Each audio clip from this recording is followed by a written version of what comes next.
여러분들은 기도의 능력을 믿습니까? 만약 여러분들 가운데 기도에 대한 믿음이나 기대가 거의 없다면, 그래서 현재 거의 기도하지 않고 있다면 그 이유는 무엇입니까?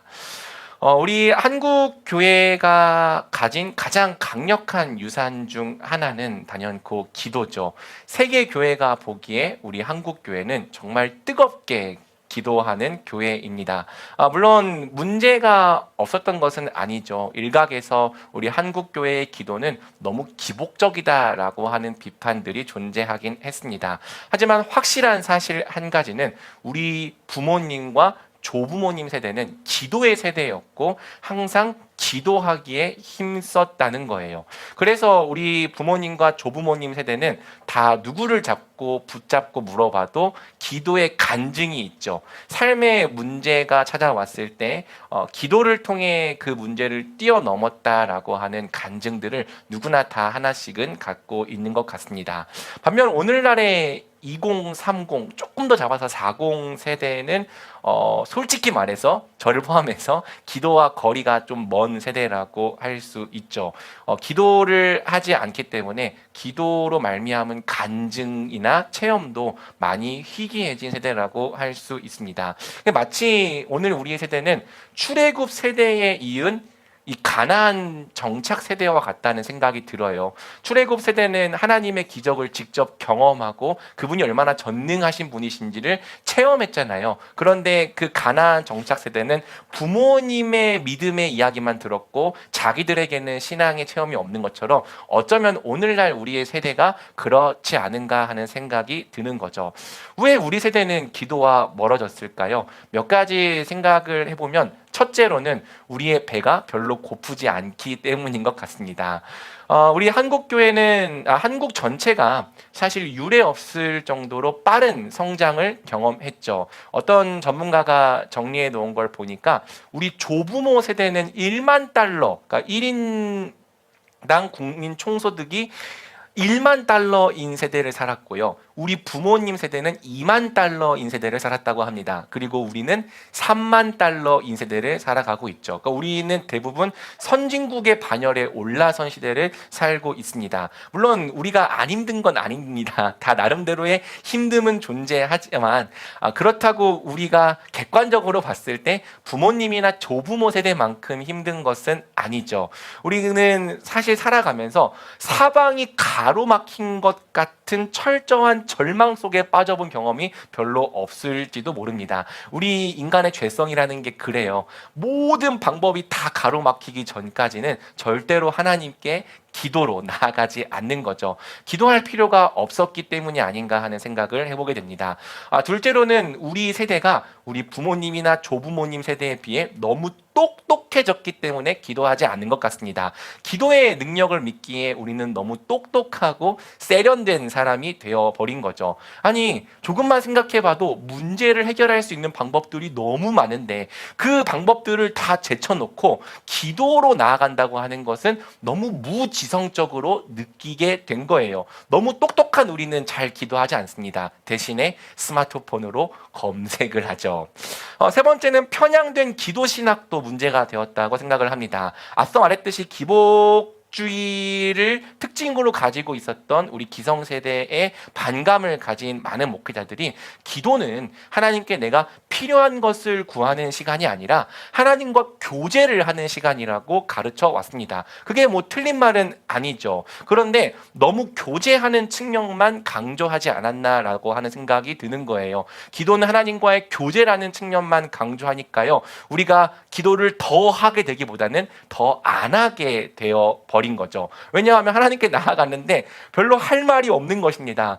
성경은 사실 모든 성숙한 기도는 하나님께 필요를 간구하는 유아적인 기도로부터 자라난다고 가르치거든요. 예를 들어서 한나는 자신에게 아이가 생기지 않는 문제로 하나님께 나아가 간절히 기도하다가 이스라엘을 향한 하나님의 뜻을 깨닫게 되었잖아요. 마찬가지로 사실 기도는 필요한 거 달라고 구하는 것부터 자라나기 시작하는 겁니다. 그런데 오늘날 편향된 기도 신학이 네가 원하는 것을 구하는 건 기복적이야 라고 말해버리니까 아예 기도를 안 해버리는 문제가 발생한 것이죠.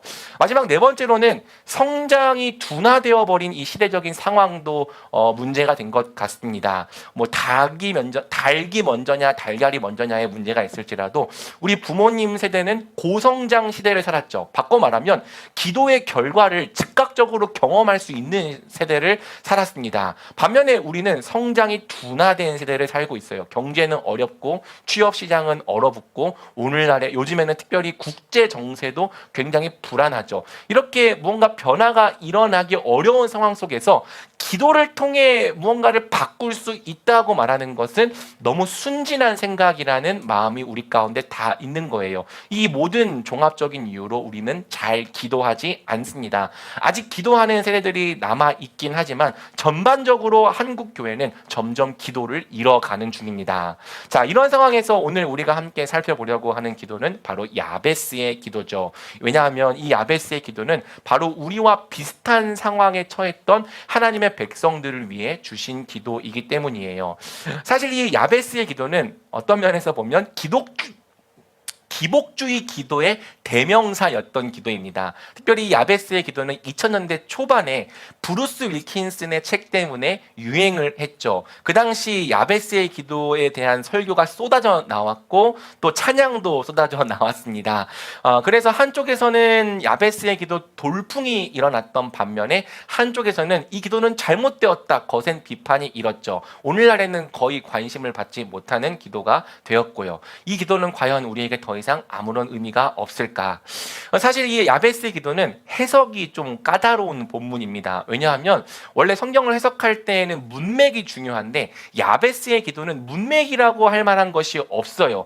역대상 성경을 보면 1장부터 9장까지 이어지는 긴 족보 속에 갑자기 뜬금없이 등장합니다. 그리고 본문 자체도 딱 2절밖에 되지 않기 때문에 이 본문을 정당하게 해석할 수 있는 문맥을 찾기가 어려운 거고요. 그렇기 때문에 많은 사람들이 코에 걸면 코걸이, 귀에 걸면 귀걸이 식으로 자기에게 좋게 해석을 해왔던 것이죠.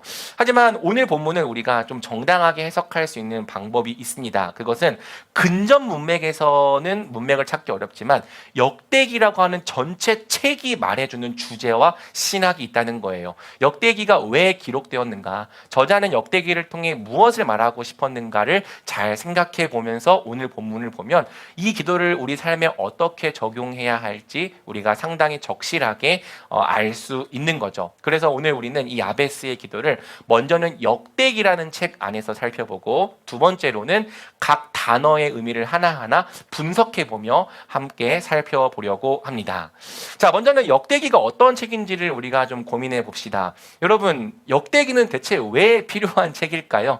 요즘 우리 매일 성경 묵상 본문이 역대기이기도 한데 사실 저도 신학을 배우기 전까지는 역대기가 왜 필요한지 알 수 없었습니다. 왜냐하면 대부분의 내용이 열왕기서와 겹치거든요. 그런데 이 열왕기서와 역대기서는 기록된 연대가 다르고 기록된 목적이 좀 다릅니다. 열왕기서가 좀 더 빨리 쓰여졌어요. 열왕기서는 남유다가 멸망한 직후에 쓰여졌고 왜 우리는 멸망할 수밖에 없었는가 이유를 분석해서 회개를 촉구하기 위해 쓰여진 책입니다. 반면 역대기는 나중에 쓰여졌습니다. 유다 백성들이 바벨론 포로 기간을 마치고 본국 예루살렘으로 돌아온 다음에 성전과 성벽을 다 재건한 후에 쓰여진 책입니다. 학자들에 따라서는 성경에서 구약 성경 중 가장 마지막에 기록된 책이라고 말하기도 하죠. 왜 역대기가 쓰여졌냐면 바로 그러한 백성들에게 소망을 제시하기 위함이었던 거예요. 여러분 70년간의 포로 생활을 마치고 예루살렘으로 귀환한 유다 백성들은 큰 기대와 소망을 갖고 성전과 성벽을 재건했습니다. 이 성전과 성벽을 다 재건하기만 하면 무언가 큰 일이 일어날 거라고 믿었던 거예요. 사실 우리도 그렇지 않습니까? 다시 기도를 회복하면, 다시 말씀 생활을 회복하면 하나님께서 내 삶 가운데 무언가 변화를 일으키실 거라는 믿음이 우리 가운데도 있잖아요. 유다 백성들에게도 그런 마음이 있었습니다. 성전과 성벽을 다 재건하기만 하면 하나님의 영광이 영광이 다시 우리 가운데 임할 거야. 그리고 다윗과 솔로몬 시대에 누렸던 부흥이 우리 가운데 회복될 거야. 이런 기대와 소망이 있었기 때문에 원수들의 방해에도 불구하고 악착같이 성전과 성벽을 재건해낸 거죠. 그런데 문제는 뭐였냐? 성전과 성벽을 다 재건한 다음에도 그들의 인생이 거의 바뀌지가 않았던 거예요. 여전히 유다는 페르시아의 속주였습니다. 가난과 고통이 사라지지 않았습니다. 사실 유다는 부자일 수가 없죠. 왜냐하면 그들이 70년간 일구었던 모든 것들을 다 바벨론에 놓고 포기하고 예루살렘으로 왔으니까 믿음과 신앙이 그들의 비참한 상황을 거의 바꾸어 주지 않았습니다.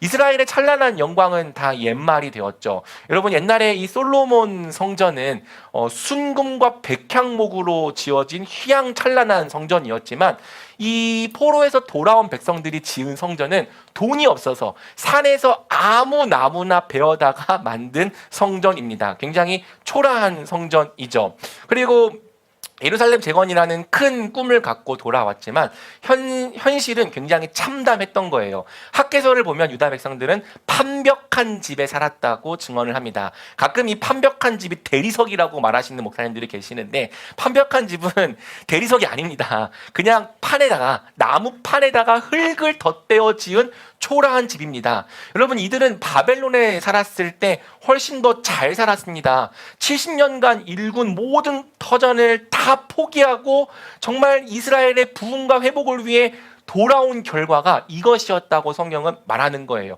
부흥과 영광도 되찾을 수 없었습니다. 상황은 오히려 예전보다 더 나빠졌습니다. 자, 이런 상황에서 여러분 어떤 마음이 들었겠습니까? 에이, 하나님께 인생을 걸어도 안 되잖아. 유다 백성들이 그랬던 거예요. 하나님을 향한 기대와 열정이 빠르게 식어져 갔습니다. 기대했던 만큼 실망도 컸던 것이죠. 그리고 우리는 하나님의 백성이라고 하는 정체성 또한 상실되어 가기 시작했던 거예요. 자, 바로 이런 상황에서, 그러니까 포로에서 돌아온 백성들이 정체성과 소망을 다 잃어가고 있을 때 이들을 격려하기 위해 쓰여진 책이 역대기인 것입니다. 저자는 소망을 잃어가는 유다 백성들에게 말해주고 싶었습니다. 우리는 누구인가? 그리고 오늘 우리는 대체 왜 이 자리에 있는가? 우리에게 아직도 남아있는 하나님의 소망이 무엇인가? 바로 이것이 역대기가 1장부터 9장까지 족보를 정리하는 이유죠. 족보를 왜 정리합니까? 우리가 볼 때는 굉장히 지루한 파트이지만 족보는 우리의 뿌리가 무엇인지를 말해주잖아요. 우리의 정체성이 무엇인지를 말해주잖아요. 유다 지파의 족보를 하나하나 정리해 가는 중에 저자는 아주 신기한 사람 한 명, 야베스라고 하는 사람을 발견하게 됩니다. 이 야베스는 성경의 다른 곳에 기록된 적이 없는 사람입니다. 그가 유다 지파라는 것 외에는 아버지가 어떤 사람인지도 사실 알 수 없는 사람이죠. 그래서 학자들에 따라서는 이 야베스는 어쩌면 이방인이었을 수도 있다고 이야기를 하기도 합니다. 근데 그랬던 그가, 정체불명의 그가, 유명하지 않았던 그가 기록을 살펴보니까 한 성읍의 조상이자 지도자로서 이름을 남겼던 거예요. 도대체 어떻게 이러한 일이 가능했을까? 살펴보니까 저자가 주목하게 된 특징이 한 가지 있었습니다. 바로 야베스는 그 자신의 기도로서 존귀하게 된 사람이었던 거죠. 아버지가 잘나서 아니었습니다. 집안이 출중해서 아니었습니다. 능력이 많아서도 아니었고 재산이 많아서도 아니었죠. 그는 도리어 굉장히 불우한 환경에서 출생했음에도 불구하고 기도를 통해 형제 중 가장 존귀한 자가 되었고 성읍의 지도자가 되었다라고 하는 기록이 남아있는 거예요. 야베스는 기도가 아니면 설명될 수 없는 인생, 오직 기도로만 설명될 수 있는 인생을 살았던 것이죠. 그래서 저자는 유다의 족보 속에 야베스의 이야기를 포함시킵니다. 야베스의 이야기가 소망을 잃어가고 있는 유다 백성들에게 새로운 소망을 줄 수 있을 것이라고 믿었기 때문이에요. 사랑하는 여러분, 만약 우리도 같은 상황이 있다면 야베스와 같은 기도가 필요하죠. 지금 여러분은 어떤 상황 가운데 있습니까? 혹시 뭘 해도 바뀌지 않을 것 같은 절망적인 상황에서 하나님을 향한 기대와 소망을 잃어가고 있지는 않습니까? 그래서 여러분은 기도를 잃어버려가고 있지 않습니까? 만약 그렇다면 오늘 우리도 이 야베스의 기도를 배워야만 하는 거예요. 자, 그럼 이제 야베스의 기도의 본문을 한번 하나씩 분석해 보겠습니다. 우리 9절 말씀을 같이 읽어 볼게요. 자, 시작. 야베스는 다른 형제들보다 더 존경을 받았습니다. 그의 어머니가 야베스라는 이름을 붙여주면서 내가 아이를 고통 가운데 낳았다라고 말했습니다. 9절은 한 절밖에 되지 않지만 이 야베스의 기도를 해석하기 위한 매우 중요한 배경을 제시해 줍니다. 이 야베스라고 하는 이름의 뜻은 고통과 슬픔이라는 뜻인데요. 왜 이러한 이름을 짓게 되었는지 설명을 해주고 있죠. 그의 어머니가 야베스라는 이름을 붙여주면서 내가 아이를 고통 가운데 낳았다라고 말했습니다. 사실 이 부분이 개역개정에는 내가 수고로이 낳았다라고 번역이 되었습니다. 그래서 많은 분들이 야베스의 기도를 읽으면서 이 수고로이 낳았다를 출산의 고통이 컸다, 출산을 힘들게 했다로 이해를 했죠. 그런데 여러분 조금만 생각해 보면 그러한 해석은 사실 불가능하다는 것을 알 수 있습니다. 왜냐하면 출산의 고통이 아무리 커도 자기 자녀의 이름을 고통이나 슬픔이라고 짓는 사람은 없기 때문이에요. 제 아내는 3남매를 낳았죠. 첫째 아이가 거꾸로 있던 바람에 제왕절개 수술을 할 수밖에 없었고 첫째를 수술로 낳았기 때문에 둘째와 셋째 모두 수술로 낳았습니다. 그런데 수술을 했다고 해서 고통이 없는 것은 아니었습니다. 흔히 자연분만은 고통의 선불, 그리고 수술은 고통의 후불이라고 말하잖아요. 우리 아내가 첫째 때도 둘째 때도 고통스러웠지만 셋째 때 가장 고통스러워했습니다. 계속 수술을 받은 다음에 진통제를 눌러도 아무런 효과가 없으니까 눈물을 흘렸어요. 저는 솔직히 남자니까 그 고통에 다 공감할 수는 없어서 처음에는 괜찮아 하다가 나중에 이렇게 엎드려 잤습니다. 그래서 지금까지도 원망을 듣고 있습니다. 아무튼 아이를 낳는 게 힘들었다고 해서 제가 첫째 아이의 이름을 너 때문에 엄마 진짜 수고했어. 너의 이름은 강수고야. 둘째는 너 때문에 엄마가 너무 고통스러웠어. 너의 이름은 강고통이야. 셋째는 너 때문에 엄마가 울었어. 너의 이름은 강슬픔이야. 그렇게 짓겠습니까? 여러분, 그렇게 짓는 사람은 아무도 없습니다. 아무리 힘들게 낳았어도 부모의 믿음과 소망을 담아서 존귀한 이름을 붙여줄 것입니다. 그런 면에서 첫째는 하나님의 임재, 하임, 둘째는 하랑, 하나님의 사랑, 셋째는 하휼, 하나님의 긍휼이라는 이름을 붙인 거죠. 우리 부부의 신앙 고백인 거예요. 따라서 수고로이 낳아서 야베스로 지었다라고 하는 것은 절대 출산의 고통이 컸다라는 의미로 해석될 수가 없는 것입니다. 이 이름을 좀 분석해 볼 필요가 있는데요. 이 야베스는 아까 고통과 슬픔을 의미한다고 했잖아요. 이 이름은 고통, 슬픔을 의미하는 야자브라고 하는 단어의 자음 순서를 바꾼 이름입니다. 그래서 오늘 본문을 직역을 하면 이렇게 읽을 수 있어요. 내가 얕자부하는 가운데 야베스를 낳았다. 이해가 됩니까? 내가 고통을 당하고 있는 중에 야베스를 낳았다. 우리말 성경의 번역이 굉장히 좋은 번역인 거죠. 영어 성경을 봐도 이렇게 번역을 하고 있습니다. I gave birth to him in pain. 그러니까 내가 고통 속에 있을 때 그를 낳았다. 이렇게 이해해야 오늘 본문을 정확하게 알고 갈 수 있는 거예요. 그러니까 야베스의 어머니는 고통과 슬픔 중에 있을 때 야베스를 출생한 거죠. 그러니까 태어난 상황이 뭔가 정상이 아니었던 겁니다. 기뻐하거나 아이가 태어났다고 축하할 만한 상황이 전혀 아니었던 거죠. 구체적인 정황은 잘 모릅니다. 하지만 성경을 보면은 이렇게 아이가 태어났을 때 저주의 이름을 붙여주는 경우가 더러 존재합니다. 첫 번째로는 라헬이 베냐민을 낳았을 때죠.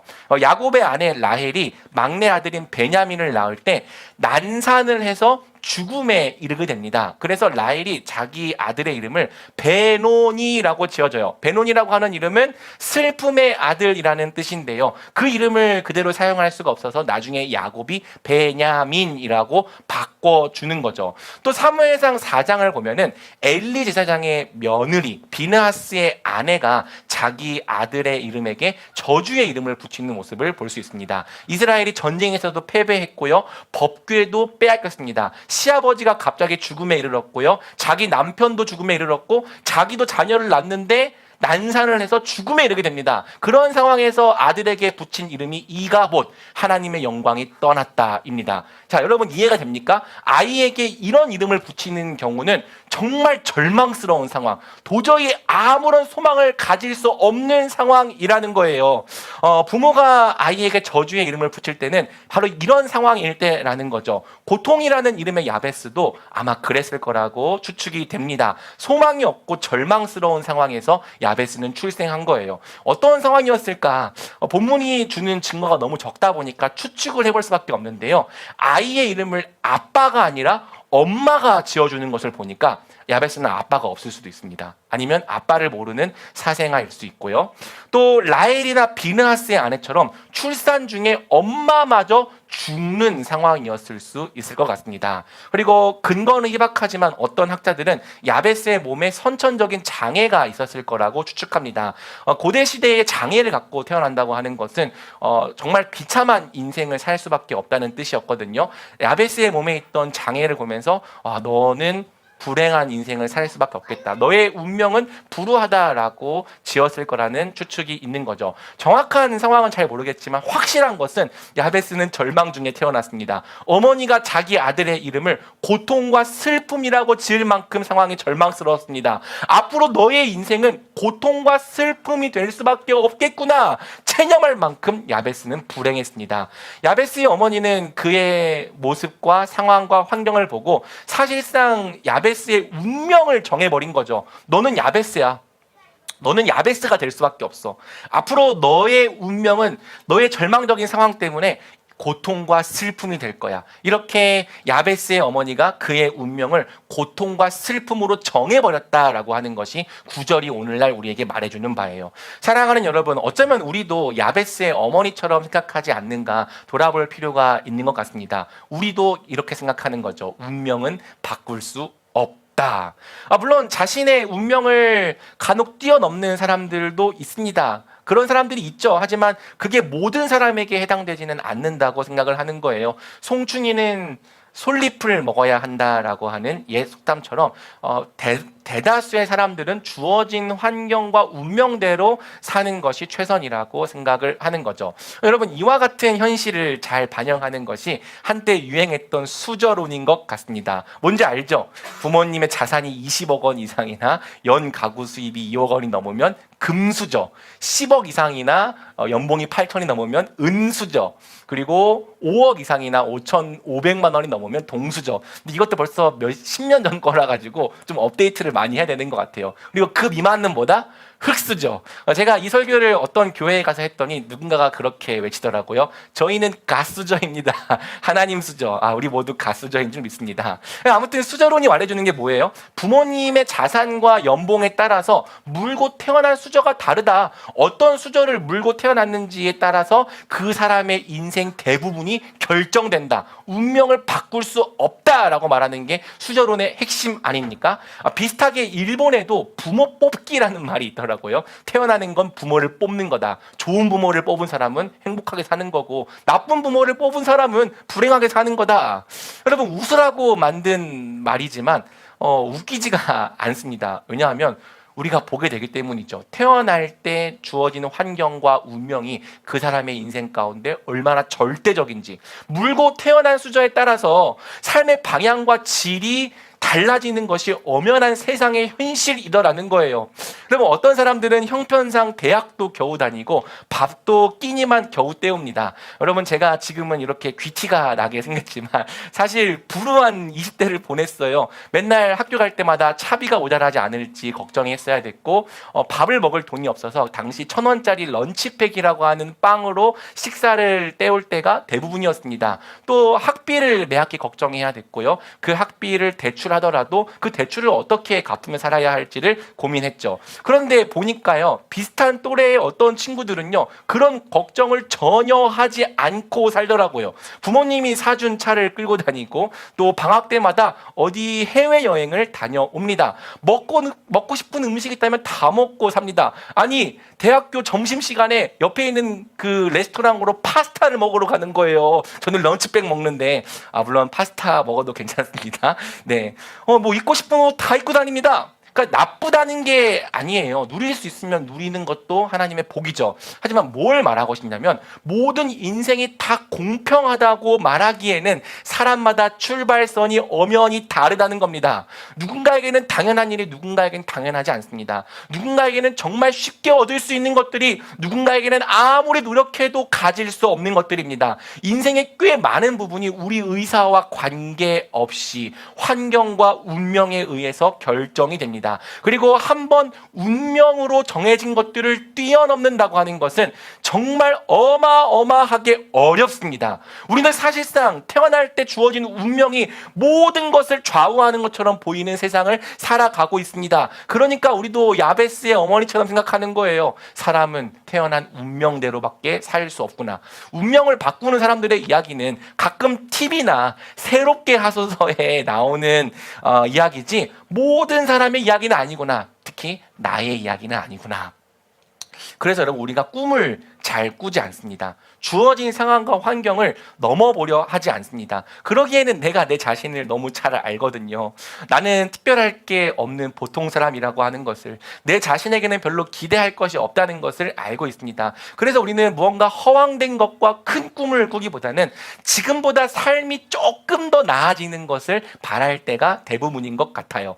야베스로 태어났으면 야베스로 살아야지 어떻게 야베스가 아닌 삶을 살겠습니까? 우리도 야베스의 어머니처럼 스스로의 운명을 그렇게 정하고 산다고요. 나는 야베스다.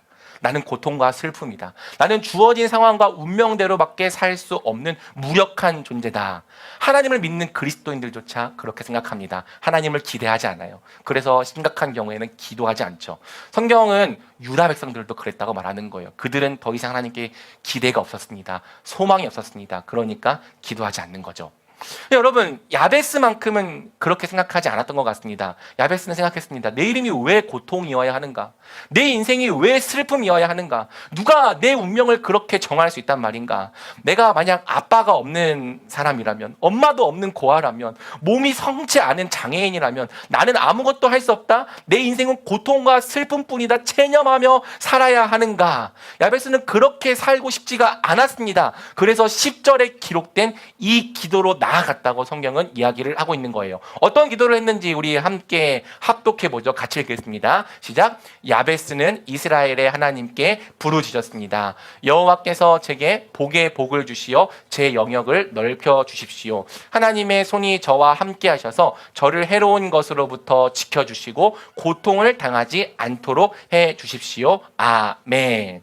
자, 먼저 오늘 이 기도는 야베스가 붙잡은 대상이 누군지를 말해줍니다. 야베스는 누구를 붙잡았습니까? 이스라엘의 하나님이죠. 무엇이 그의 불우한 환경과 운명을 뛰어넘을 수 있게 하겠습니까? 누가 그를 정해진 운명에서 건져줄 수 있겠습니까? 야베스는 다른 방법으로는 되지 않는다고 생각했습니다. 어떤 사람이나 우상을 의지하는 것이 다 헛되다고 생각했습니다. 야베스는 세상을 창조하시고 또 이스라엘을 구속하신 언약의 하나님만이 자신의 운명을 바꿀 수 있다고 믿었습니다. 그래서 야베스는 다른 신이 아니라 이스라엘의 하나님, 그 조상들의 하나님께 나아가는 거죠.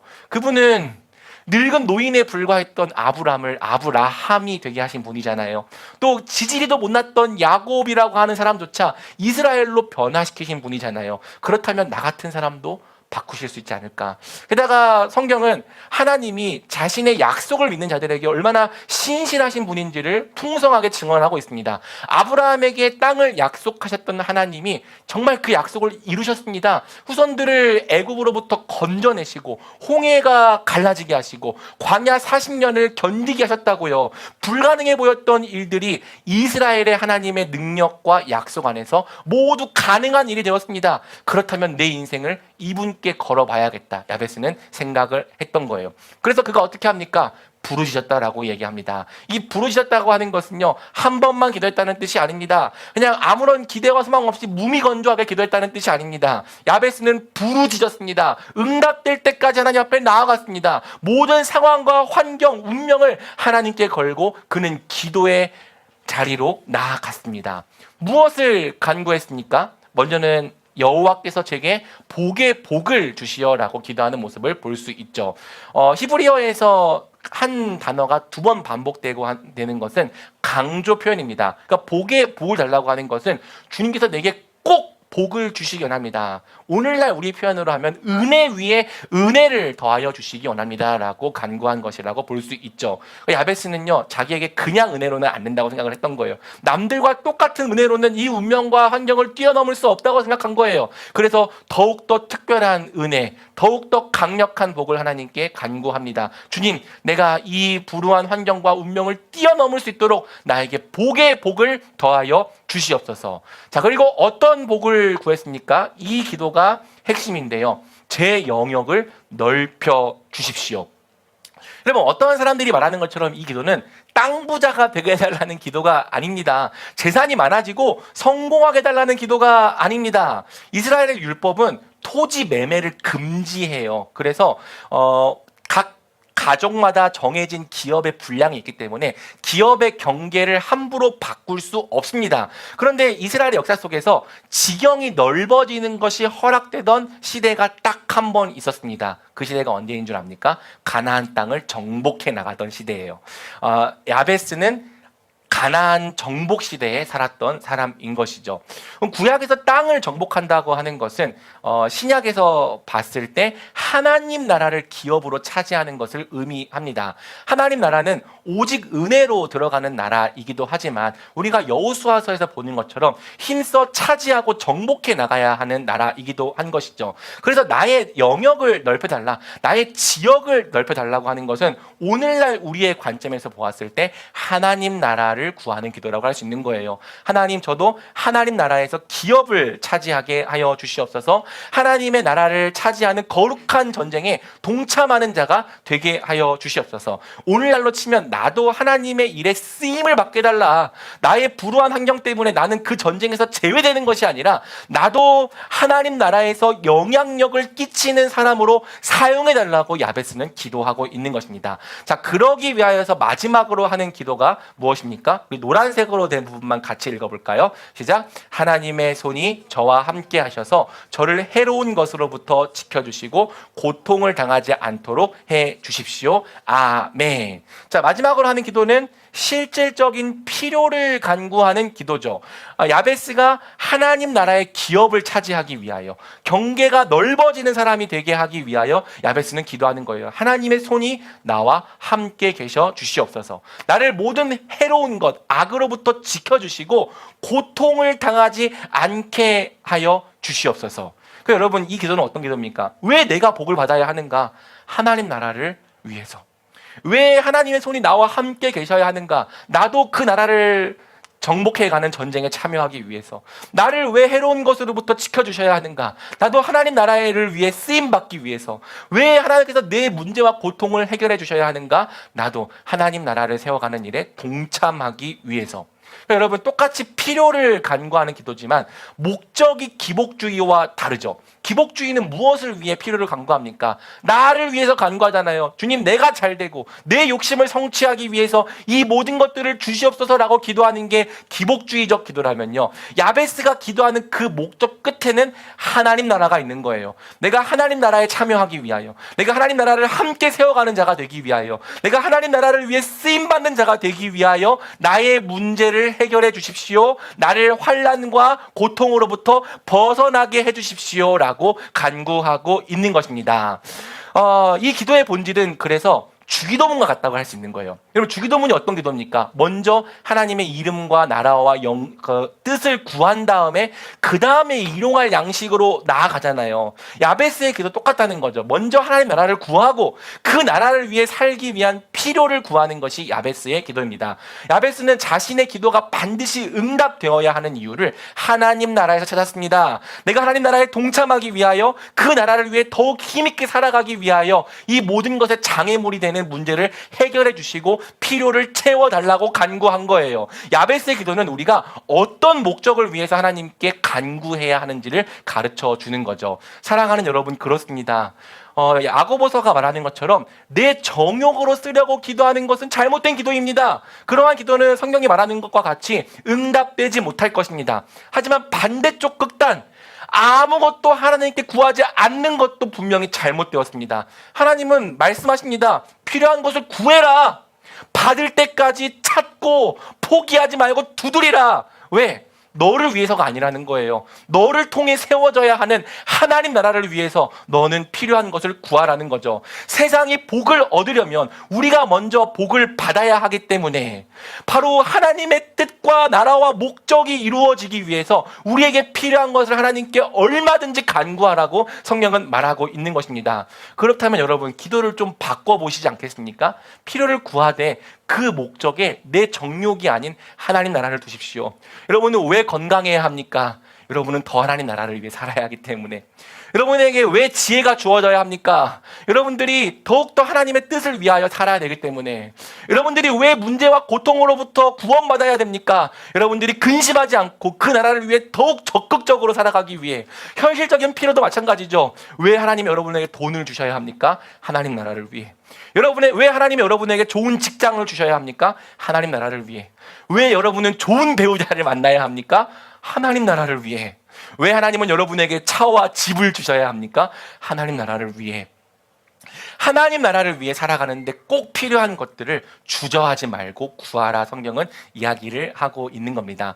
만약 너희가 하나님 나라를 위해서 이것들을 간구한다면 하나님께서 안 주실 이유가 없다는 거죠. 아니, 자녀가 아버지를 위해 살고 싶다는데, 아버지의 일에 동참하고 싶다는데 그 기도를 안 들어줄 이유가 아버지께 있냐는 거예요. 정욕으로 쓰려고 잘못 구하는 기도마다 거절당할 것입니다. 하지만 하나님의 일에 동참하기 위하여 우리가 필요한 것을 달라고 구할 때 우리의 기도는 반드시 응답될 것입니다. 바로 여기에 응답받는 기도의 비결이 있다고 성경은 이야기를 하는 거예요. 자, 그리고 마지막입니다. 이제 우리가 마지막으로 주목할 부분은 바로 이 고통을 당하지 않게 해주십시오라고 하는 부분입니다. 이 부분이 개역개정에서는 내게 근심이 없게 하옵소서라고 번역되었기 때문에 우리가 생각할 때 야베스의 기도는 걱정과 근심이 없게 해달라고 하는 기도구나라고 생각을 했던 건데요. 사실 우리말 성경이 더 잘 번역했습니다. 고통을 당하지 않게 해주십시오. 우리가 이렇게 읽어야 하는 이유는 9절과 10절 가운데 원문에 보이는 대조가 있기 때문이에요. 9절에서 어머니는 내가 고통 가운데, 얕잡음 가운데 그를 낳았다라고 이야기를 하잖아요. 그런데 10절에서 야베스는 이렇게 기도합니다. 내가 고통, 얕잡음을 당하지 않게 하여 주시옵소서. 자, 그리고 이것을 더 정확하게 직역하면은 이렇게도 번역할 수 있습니다. 내가 얕잡음가 아니게 하여 주시옵소서. 내가 고통과 슬픔이 아니게 하여 주시옵소서. 내 어머니는 나의 환경과 상황을 보면서 내 운명을 고통과 슬픔으로 정해버렸지만 하나님, 주의 손이 나와 함께 계셔 주셔서 내가 더 이상 고통이 아니게 하여 주시옵소서. 내 운명이 고통과 슬픔으로 끝나지 않게 하여 주시옵소서. 바로 야베스는 이렇게 기도한 것입니다. 따라서 야베스가 한 기도의 진짜 정체는요, 운명을 바꿔달라는 거예요. 비록 어머니는 그의 상황과 환경을 보며 너는 야베스다, 야베스로밖에 살 수 없다라고 정해버렸지만 야베스는 그 운명에 굴하지 않고 하나님께 나아가 내가 야베스가 아니게 하여 주시옵소서, 내 운명이 고통과 슬픔으로 끝나지 않게 하여 주시옵소서 기도한 것이죠. 하나님, 저도 하나님 나라에서 기업을 차지하고 싶습니다. 저도 함께 전쟁하며 싸우고 많은 분깃을 차지하는 자가 되기 원합니다. 제가 비록 불우한 환경에서 태어났지만 제 운명과 타협하는 자가 되지 않기를 원합니다. 어쩔 수 없다며 내게 불가능한 일이라며 주저앉는 자가 되고 싶지 않습니다. 저도 이 전쟁에 참여하게 해주십시오. 하나님 나라를 세워가는 이 전쟁에 함께 참여해서 나도 땅을 정복하고 나도 대적들을 물리치고 나도 그 나라를 상속받는 자가 되게 해주시옵소서. 내 운명이 야베스가 아니게 하여 주시옵소서. 단지 근심 없고 행복하게 살게 달라는 기도가 아니죠.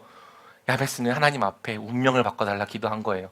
내가 비록 야베스라고 하는 이름으로 태어났을지라도 야베스로 살지 않게 해달라. 내가 고통일지라도 그 고통을 뛰어넘게 해달라. 나로 환난을 벗어나 나도 하나님 나라를 위해 살아가는 자가 되게 해달라. 야베스는 가장 절망적인 상황에서 하나님께 매달렸습니다. 모든 불가능과 운명을 뛰어넘게 해달라고 간구했습니다. 현실과 타협하고 주저앉는 것이 아니라 나도 하나님 나라에서 기업 얻는 자가 되기를, 그 나라를 위해 쓰임받는 자가 되기를 간구했습니다. 현실의 벽은 컸을 거예요.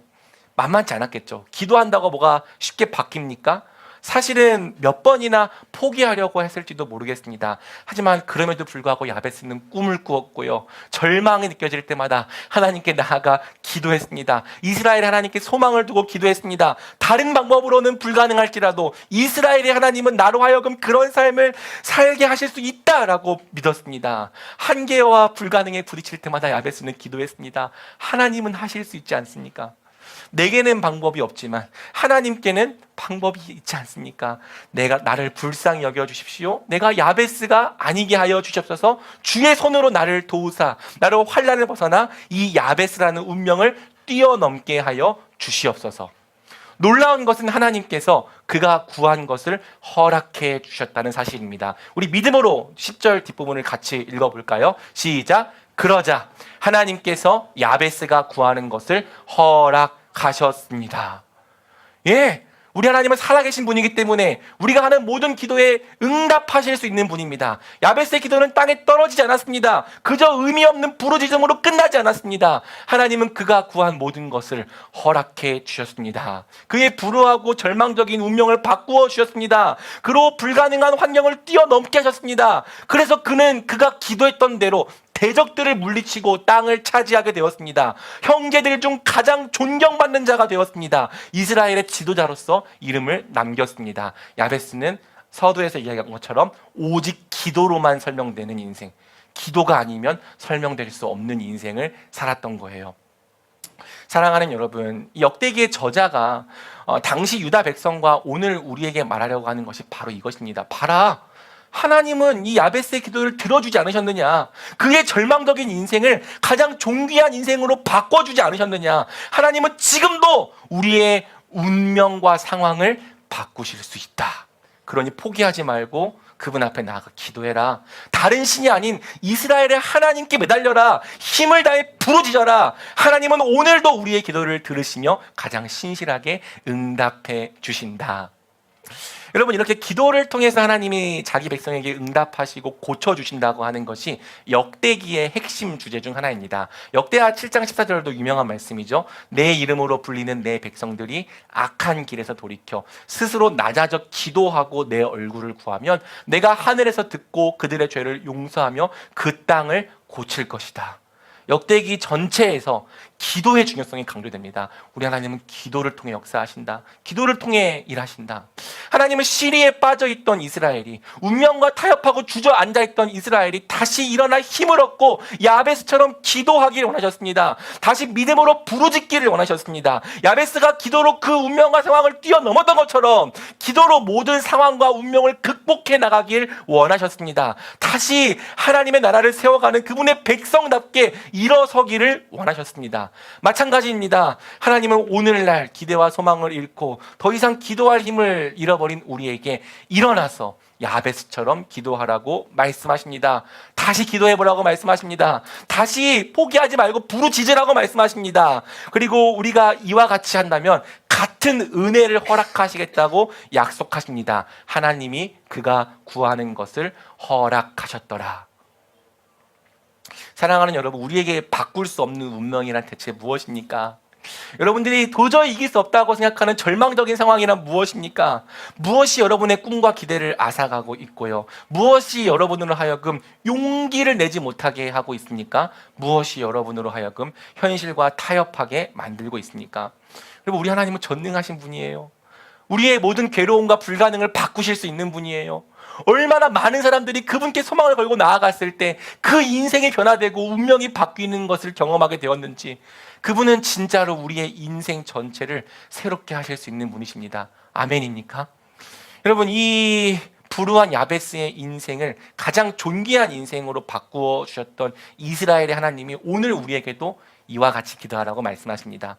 너희가 내 앞에 나와 내게 소망을 갖고 내게 부르짖는다면 성경에 기록된 바로 이 은혜를 베풀어 주시겠다고 약속하신다고요.